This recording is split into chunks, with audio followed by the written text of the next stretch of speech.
just time for a quick recap of the week, and we start tonight with the NSA, the most obnoxious record collectors outside of hipsters who insist that vinyl sounds warmer.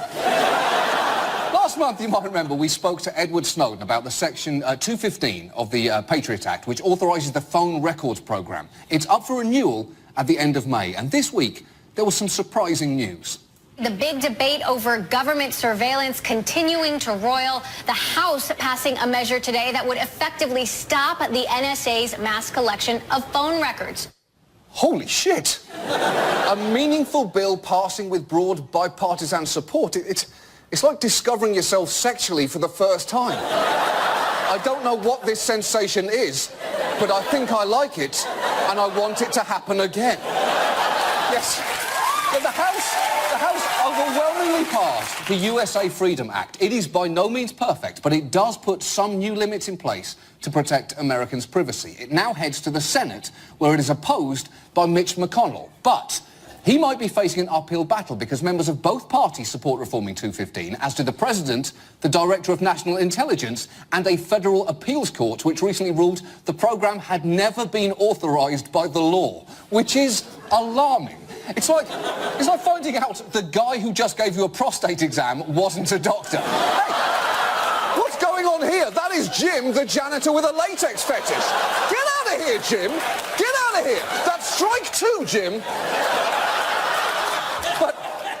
But Mitch McConnell desperately does not want to change anything and instead has offered the lamest possible plan. What I would rather see, George, is a couple of month extension of the existing program. A couple of months? That's pathetic. Asking for more time for no apparent reason is exactly what you do when you know you're about to be dumped. His bill might as well be called the "Hey babe, can we talk about this when things have died down at work a bit" Act of 2015. So, look, let's move on to FIFA, the NFL of actual football. They are an objectively appalling organisation, and next week they have a presidential election.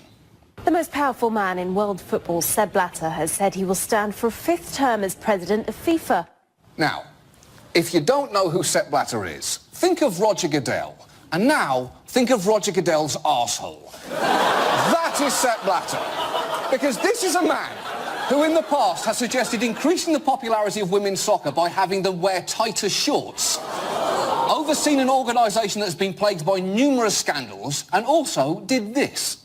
The winner to organise the 2022 FIFA World Cup is Qatar. Yes, on Sepp Blatter's watch, the World Cup was given to Qatar, where temperatures can reach 120 degrees. The only place less appropriate to host a World Cup would be the actual surface of the sun. Although, to be fair, the sun does have a much better human rights record than Qatar does. And yet, despite all of this, the crazy thing is, Sepp Blatter is widely expected to win re-election, even though a hairless bear would do less damage as president.